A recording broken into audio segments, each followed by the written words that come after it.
Welcome to the month of Gi-Une, 30 days all about gin. Shining a spotlight on those that'll make you grin. Fun facts and proper tastings and cocktails Friday afternoons. Discover many different brands and be influenced by me. Song for all. That's right, I am a song for all. Well, hello everyone. You are all very welcome here on this 28th day of Gi-Une, my annual 30-day salute to gin during the 6th calendar month. Now we are down to the final 2 product showcases for this year. Wow, Gi-Une's almost over. Can you believe it? Time goes by so fast. Today my taste buds are headed over to the last province to join the Dominion of Canada for a look at and taste of Newfoundland Distillery's Seaweed gin. Now before we talk gin, just give me a second here. Let me share the definition of the word simplicity. Right? It refers to the state of being simple, uncomplicated, or uncompounded. Now I know you may be wondering, hey, Psalm for All, why the sudden phonics lesson? But I believe it ties very well into today's gin, as in this gin, there are very few ingredients used in the recipe. A simple list, really.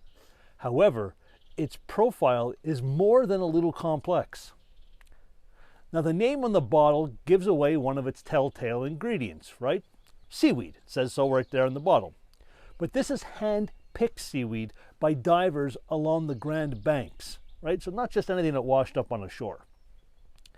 There's also juniper harvested from along the Avalon Peninsula, as well as Newfoundland savory, right? Savory, the herb.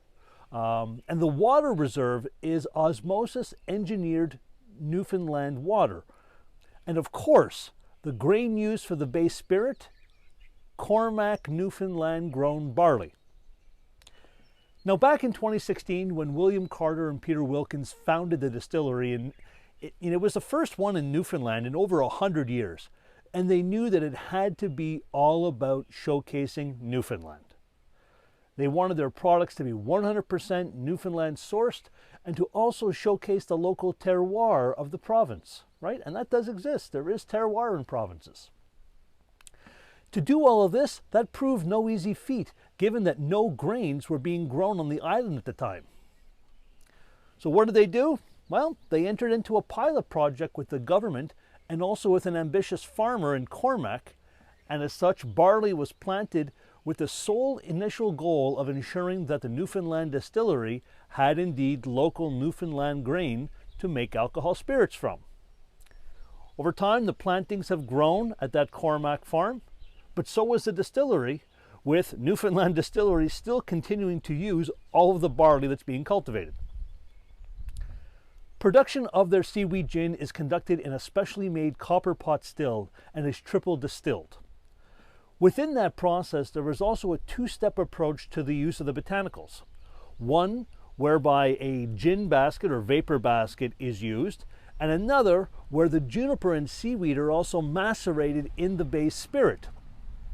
Doing this adds both color and depth of character to the gin. Right, so we've talked about the bottle, we've talked about the history. Now it's time to take a sniff and a taste. As always, we're going to acclimate our nose, right? We're going to bring it up 4 times.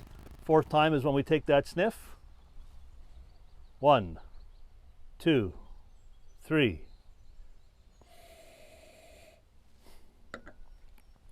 So undoubtedly a different nose for a gin, but in a curious and enticing sense.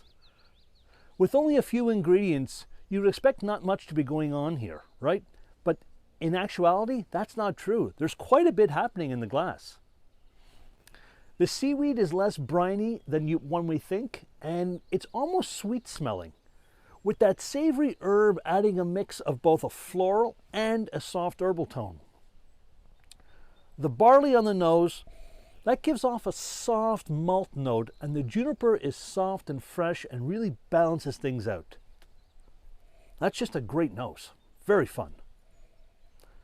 Time for a taste, right? We're going to swish it around. We're going to coat those 5 flavor receptors. Sláinte.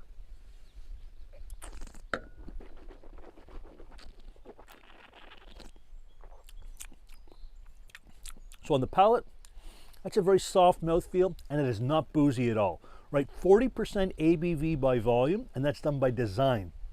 So all that combined is almost a velvety kind of feeling on the mouth. The juniper and the malt, they combine for hints of sweet pine and an almost vanilla kind of note that's in there. Now there is no vanilla in there, but the way things are combining, it gives you a little hint of that. There's some herbal tones as well, and that salinity from the seaweed, and of course being, you know, Newfoundland, surrounded by the ocean, really all that salinity, that little bit of saltiness just really keeps the mouth feel very clean. That is a very yum gin. Okay, so intrigued? Great. How can you find it? Well, it's not everywhere, folks, at least not yet. Newfoundland, of course, has it. Newfoundlanddistillery.com is likely your best resource. $45.50 for the bottle. And other provinces like Nova Scotia and Alberta in Canada also offer it for around that same $44 to $47 range. Good value for a gin that's well made, such as this one. Peter Wilkins, you heard me talk about him before, he's actually from the UK. And so it shouldn't be a big surprise that it is available in the UK. I'm seeing it via Amazon, and it sells for £35 for the bottle. So for the UK folks, that's knocking a little high on the price point, but this would be an imported product. And again, well-made, well-balanced gin. So I'm going to say more than a fair price. No other markets other than the ones I just mentioned at this current time, but I do know that the good folks at Newfoundland Distillery are looking to expand distribution. And in the meantime, hey, intrigued? Why not plan a trip to Newfoundland? Go over there, see the landscape, taste some great gin. Sounds like a perfect holiday. So folks, that wraps up this gin expose for today.